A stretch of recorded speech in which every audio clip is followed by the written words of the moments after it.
back, everybody. We're taking a look at a annoyingly irritating topic, and this is, are Japanese RPGs dead? No matter how many years pass, this topic always seems to come up, and it never really seems to die. Simply put, no Japanese RPGs aren't dying. No, they're not going anywhere anytime soon. But for those who have their head shoved so far up their ass that they somehow think that these games are going anywhere, let's go ahead and dive in and take a look and show why these games are showing no signs of disappearing anytime soon. Before we can talk about this, we have to take a look at the history of Japanese RPGs. Japanese RPGs first popped up during the Nintendo NES era with games such as Final Fantasy and Phantasy Star.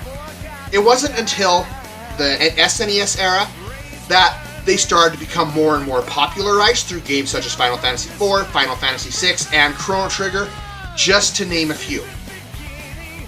It was in the PlayStation era, thanks to the release of Final Fantasy VII, the Japanese RPGs and their characters became a household name. This caused the market to release multiple games through the PlayStation era, clear through the PlayStation 2 era for fans to play. The genre took a brief hiatus, as developers didn't quite know what to do. A lot of the games that we saw came on the handheld systems. Back for the past decade, the handheld systems have really been where Japanese RPGs lie. So with that being said, let's go ahead and hop in and talk about why Japanese RPGs are not going anywhere anytime soon. Before I go any further, I want to say I have no bias between the Western RPGs or the Japanese RPGs. I have series that I enjoy in Western RPGs, and I have series that I enjoy in Japanese RPGs. Japanese RPGs, I've been playing longer, so I tend to have more series that I like from there. But Western RPGs, in no way do I have a biased opinion about them. With that being said, let's take a look at a couple of statistics. It is a fact that games such as Dragon Age, Elder Scrolls, and Mass Effect are all going to have a more sizable fan base, a bigger cover on media, and more people playing it than your traditional RPG. This is just a fact. Therefore, that game is going to get more sales west side or stateside and in Europe than any RPG released over here. They still sell, but not as well as these titles. The old argument, well, the Japanese RPG market just doesn't sell very well outside of Final Fantasy. This is true. A lot of your Japanese titles do not see the success that Final Fantasy sees. Final Fantasy 15 saw a good amount of success. Do you think a Tell's game is going to see that same amount of success? No, because Final Fantasy appeals to a wider audience. Final Fantasy has a bigger fan base. People who are more attracted to it. It has more mature themes. It all comes down to preference.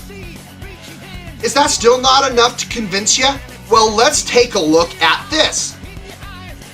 There are some occasions where markets have tried to say, you know what, we're not going to release Japanese RPGs over here. First one I want to talk about. Xbox 360's Tales of Vesperia. After that came out, Namco made the announcement, we're not going to bring any more Tales games over to the Americas. We're not going to localize them because the cost is not effective. Were they going off the statistic that nobody bought the damn thing because Japanese RPGs were not predominantly on the Xbox 360, and most people who bought an Xbox 360 were not fans of RPGs? Plain and simple, the Xbox 360 has some amazing RPG titles, but it's not what it's known for. Fans outraged. Fans wrote on Namco's forums. Fans wrote to Namco directly. Fans signed petitions to bring over more Tales games, to localize the Tales games. This caused Namco to listen to their fans, because they were like, oh shit, we have a fan base outside of this. We have people who want these titles. The movement to start bringing them all over came with the first release of Tales of Grace's F on the PlayStation 3. We are now caught up with Tales of Berseria being released last month, this year. They're not showing signs of going anywhere anytime soon. Still not enough to convince you? Well, let's talk about Operation Rainfall. For those of you who don't know what it is, Operation Rainfall was a movement to get 3 Nintendo Wii RPGs localized stateside. These, of course, were Xenoblade Chronicles, The Last Story, and Pandora's Tower. I'd say it was successful. We got all 3. But no, Japanese RPGs are dead and nobody wants to play them. Obviously, enough people signed that petition that Nintendo saw, hey, maybe these guys are serious about this and maybe we need to listen to them. Maybe there is a market for Japanese RPGs. We got Xenoblade Chronicles from Nintendo. Xseed Games brought over Pandora's Tower and The Last Story, at least to the US. We have Xseed to thank for The Last Story. The point is, there was a demand for them, and it showed. Were all the titles successful? I can't say about Pandora's Tower, but I do know quite a few people who bought The Last Story, who love Xenoblade Chronicles. Both of those mentioned games were critical successes.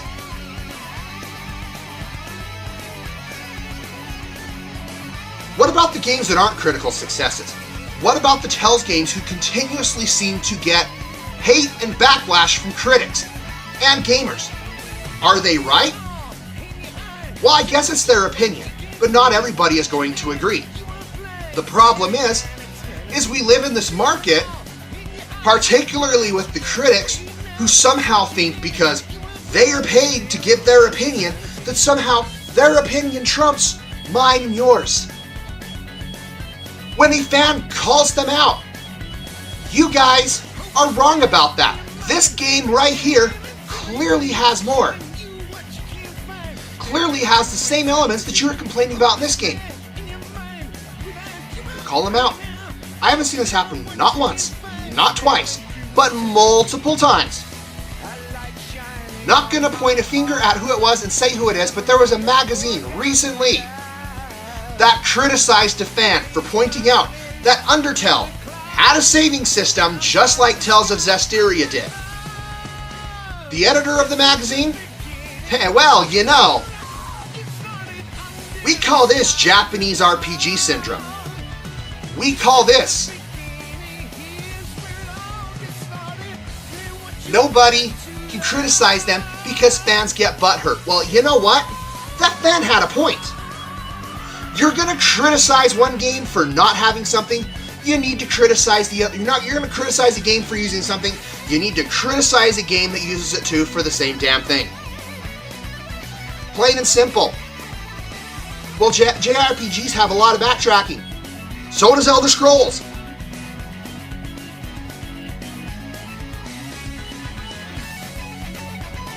The point is, they can all be, you can rebuke an argument all you want. Well, Japanese RPGs, they tend to have annoying teenagers who don't show dimension to the character. You know what? 90% of the video games that come over have a male masculine man who looks like they're doped up on steroids running around with the gun. Marcus Felix, anybody? And I love the Gears of War series, don't get me wrong. But we're going to point a finger, let's point it at that. The NIS America titles, I hate them, but they have a sizable fan base, and the company continually brings them over. Why? Because they see a demand for them. The people that bitch about this are the same people who hate Japanese RPGs. They can't understand why somebody in their 20s, 30s, and 40s would enjoy watching a Japanese anime. They take one look at it.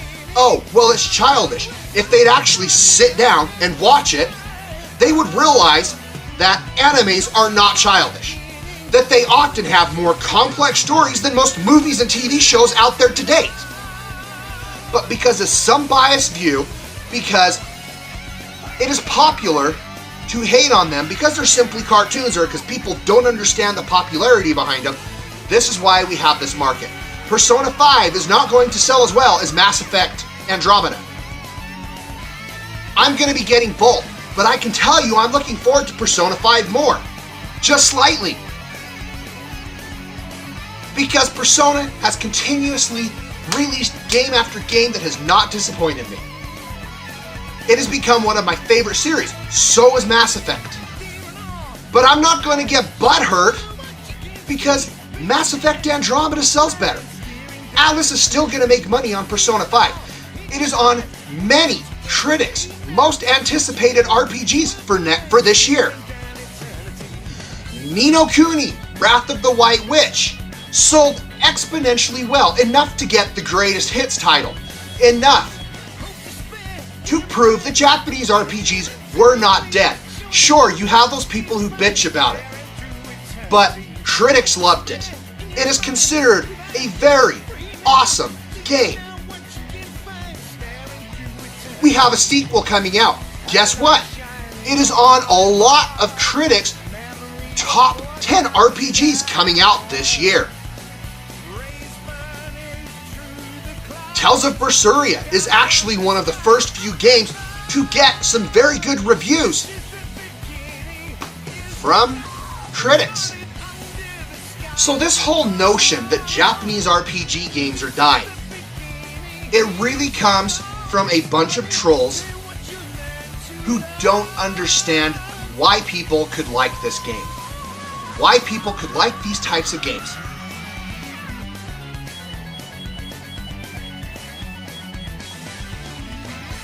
It's really arrogance and really bias. We live in a market where people seem to be convinced that the only games that make money are Elder Scrolls, Fallout 4, anything Bethesda pretty much, and first-person shooters. When you really look past it, it's just not true. Pay no homage to the fact that Square Enix has released an amount of RPGs. Star Ocean last year, despite my feelings on that, it was an enjoyable game. I Am Setsuna, a very underrated game that deserved more praise than it got. It definitely wasn't the greatest, but it left a lasting impression through its music and through what the game was trying to prove. You have Persona 5 on the way, which multiple media outlets, multiple fans are looking forward to. I already mentioned Ni no Kuni. You have Square Enix, who took a niche RPG back in last generation, one nobody ever thought was going to get a sequel, and it is getting a release next month. This, of course, is Nier Automata. Square saw the potential with it, potential with the story, potential that fans liked it. The fact that it was a cult classic gave it to a studio who could handle the combat a little bit better, and voila, Nier Automata was born. We got Dragon Quest Builders, we got Dragon Quest XI on the way, Dragon Quest Heroes 1 and 2, a whole slew of NIS America titles coming out, Tales of Berseria that just released this year. You can't look at the Japanese market and tell me it is dead. This is the same bullshit that we saw back with the survival horror franchise. It took a few years of hiatus to really re-establish itself. It has still become one of the most popular genres that people seek after. Japanese RPGs are not going anywhere anytime soon. For those of you who are butthurt about it, well, get over it. You don't have to play and buy them. But they're not dying. Sure, games like Final Fantasy are taking a bit more Western approach, but you're always going to have those niche titles that developers continuously bring over. There's money to be had in any type of culture, and Japanese developers are realizing this.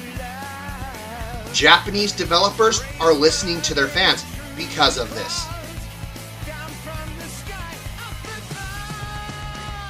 They realize they have a sizable fan base outside of the US who are willing to purchase these titles, who continue to enjoy playing these stories, enjoy spending time with these characters and exploring these worlds. When it comes down to it, despite mechanics, despite certain things, a lot of RPGs still have a common premise. There's combat, there's exploration, and there's characters, and story. It all comes down to personal preference of what people like to play. This has been my rant about Japanese RPGs dying. Go ahead and leave your comments below. I want to hear what you guys have to say. You guys have been watching the Spoony Bard. Be sure to hit subscribe there for me. New content will come your way. Go ahead and give this video a like and a share. And most importantly, stay happy, be happy, game happy. Spoony Bard is checking out.